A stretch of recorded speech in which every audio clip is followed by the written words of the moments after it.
ఈరోజు మన పార్టీని చూసినప్పుడు చాలామంది ఎమ్మెల్యేలు కొత్త వాళ్ళే. మన పార్టీ వచ్చినప్పుడే 2011లో మన పార్టీ మనం స్థాపించిన పరిస్థితుల మధ్యలో గమనిస్తే, నేను అప్పట్లో కాంగ్రెస్ పార్టీ నుంచి బయటకు వచ్చిన. నేను బయటకు వచ్చినప్పుడు నాతో పాటు వెనకాల ఎవరు లేరు.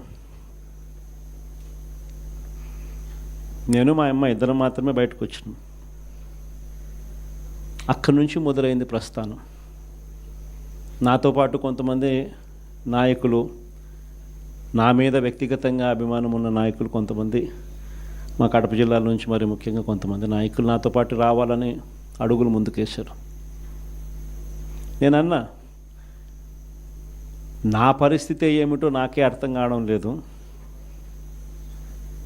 అందరూ అంటా ఉన్నారు, కేంద్రంలో కాంగ్రెస్ పార్టీతో ఢీకొంటా ఉన్నావు, రాష్ట్రంలో ముఖ్యమంత్రితో ఢీకొంటా ఉన్నావు కాంగ్రెస్ పార్టీతో. ఇలాంటి పరిస్థితుల్లో నా పరిస్థితి అగమ్య గోచరంగా ఉన్నప్పుడు నేను మిమ్మల్ని నాతో పాటు రమ్మని చెప్పి నేను చెప్పలేను. దేవుడు ఆశీర్వదించి నేను ఎదిగినప్పుడు, నేను బాగున్నప్పుడు అప్పుడు రండి అని చెప్పి కొంతమందికి చెప్పిన. ఇట్లా రాష్ట్రం వైపు తిరిగి చూస్తే ఎవ్వరూ లేరు వెనకాల. కేవలం నేను, నాతో పాటే అమ్మ, మేము మాత్రమే ఉన్నాం. ఆ ప్రస్థానం అక్కడి నుంచి మొదలైంది. కానీ రాజకీయాలలో ఎప్పటికీ కూడా విలువలు, విశ్వసనీయత ఇవి మాత్రం ఎక్కడా ఎప్పుడూ తగ్గనేలా. ఎన్ని కష్టాలు వచ్చినా కూడా ఇటువైపు చూస్తే పొలిటికల్ ఒబ్లీవియన్ అంటారు, ఏ రోజు కూడా కాంప్రమైజ్ కాల. విలువలు, విశ్వసనీయత అన్న దానికి మాత్రం పెద్ద పీట వేశాం. విలువలు, విశ్వసనీయత అన్నది ఎట్లాంటి పరిస్థితిలో ఉన్నా కూడా ఏ రోజు కూడా అవి ప్రశ్నించే పరిస్థితిలో ఏ రోజు రాజకీయాలు ఎప్పుడు చేయాల. అక్కడి నుంచి సాగింది రాజకీయ ప్రయాణం. ఆ తర్వాత నాతో పాటు 18 మంది ఎమ్మెల్యేలు కాంగ్రెస్ పార్టీ వీడి నాతో పాటు రావాలన్నారు. అందరినీ పదవులు రాజీనామా చేయమన్నా. రాజమోహన్ రెడ్డి ఎంపీ నాతో పాటే వస్తానన్నాడు. అన్న రాజీనామా చేయన్నా. రాజీనామా చేశాడు, వచ్చినాడు. బై ఎలక్షన్ జరిగింది. నా ఎలక్షన్ బై ఎలక్షన్, అమ్మ election by election, Rajamohan Reddy election by election. నా ఎలక్షన్లో 5,40,000 మెజారిటీ, ఆ 14th లోక్సభలో హయ్యెస్ట్ మెజారిటీ వచ్చింది మీ అన్నకే, జగన్కే. ఆ రోజు మనం ప్రమాణ స్వీకారం చేసేటప్పుడు పార్లమెంట్లో ప్రతి తల్లా కూడా మన వైపే తిరిగి చూస్తుంది. Highest majority in the 14th Lok Sabha. కానీ జీర్ణించుకోలేని పరిస్థితిలో మన మీద అంతే పగబట్టడం కూడా ఆ మెజారిటీని చూసి అనుకోండి, అది వేరే విషయం. ఆ తర్వాత అమ్మ, తర్వాత రాజమోహన్ రెడ్డి కాంగ్రెస్ పార్టీలో ఉన్నప్పుడు పోటీ చేసినప్పుడు వచ్చిన మెజారిటీ కన్నా అంతకన్నా 2 మెజారిటీతో ఆయన గెలిచినాడు. 2.5 లక్షల మెజారిటీతో ఆయన కూడా గెలిచడం జరిగింది. అందులో 18 మంది ఎమ్మెల్యేలు నాతో పాటు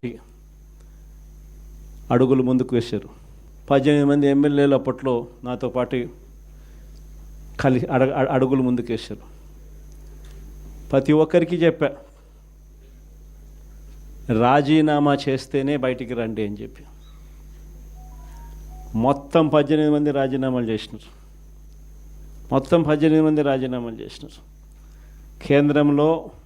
కేంద్రంతో వ్యతిరేకంగా పోరాటం, రాష్ట్రంలో రాష్ట్ర ప్రభుత్వానికి వ్యతిరేకంగా పోరాటం.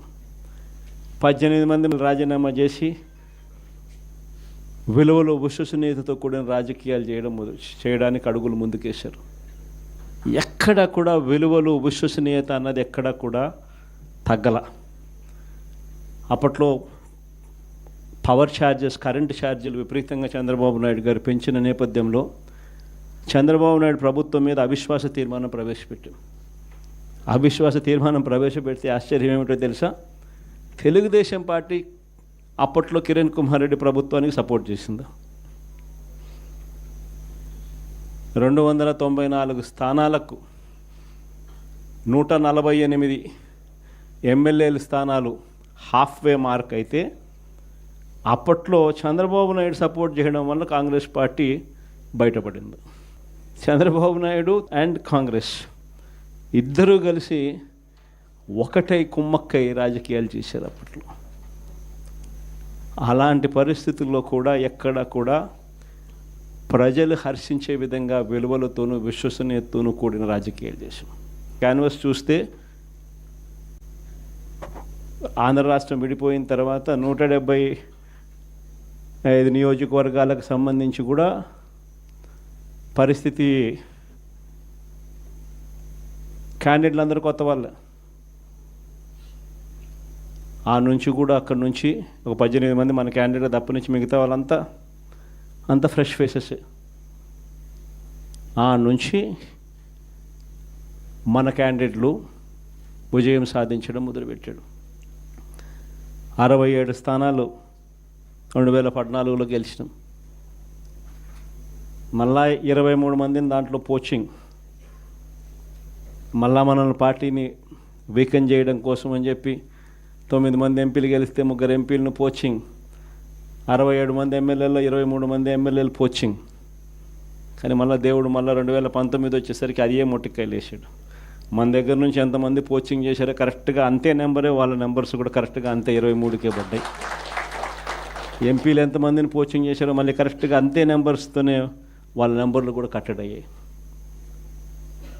నేను చెప్పేది ఎందుకు చెప్తా ఉన్నానంటే ఈ విషయాలు అందరూ కొత్త వాళ్ళే. కొత్తదనానికి విలువ అన్నది ప్రతిపక్షంలో ఉన్నప్పుడే వస్తుంది. ప్రతిపక్షంలో ఏ నాయకుడైనా ఎదగలుగుతాడు, ఎవరైనా నాయకుడు కాగలుగుతాడు. అయితే 2 గుణాలు ఉండాలి. ఒకటి ప్రజలకు అందుబాటులో ఉండడం, రెండవది చిక్కటి చిరునవ్వుతో పలకరింపు. 2 ఖచ్చితంగా ఉండాలి. ప్రతిపక్షంలో ఉండాల్సింది మరొక మేజర్ గుణం ఏమిటి అని అంటే ప్రజలకు ఏదైనా సమస్య వచ్చినప్పుడు ప్రజల తరపున మనం ప్రజలకు తోడుగా నిలబడగలగడం. ఈ 3 చేయగలిగితే ఎవరైనా లీడర్ కాగలుగుతాడు. ఇక్కడి నుంచి స్టార్ట్ చేయండి. నియోజకవర్గం స్థాయిలో నియోజకవర్గ అధ్యక్షుడిగా ఉన్న ప్రతి ఒక్కరికి నేను చెప్తా ఉన్నా, ఈ రోజు నుంచి స్టార్ట్ చేయండి. మనం ఈరోజు చూసేది యూత్ అధ్యక్షుడిగా, నియోజకవర్గం ఇన్ఛార్జిగా, యూత్ అధ్యక్షుడిగా ఫస్ట్ అడిగే ఇది. మీ చివరి అడుగు ఎమ్మెల్యే కావడం, అది గుర్తుపెట్టుకోండి.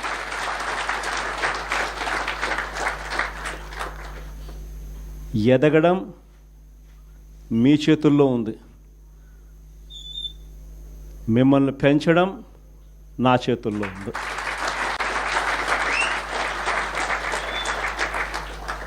కానీ మీరు పెరగాలి అని అంటే నేను చెప్పిన ఈ 3 గుణాలు లేకపోతే ఎవరు పెరగరు. ఈ 3 గుణాలు ఉండాలి. ఈ 3 గుణాలను పెంచుకోవాలి.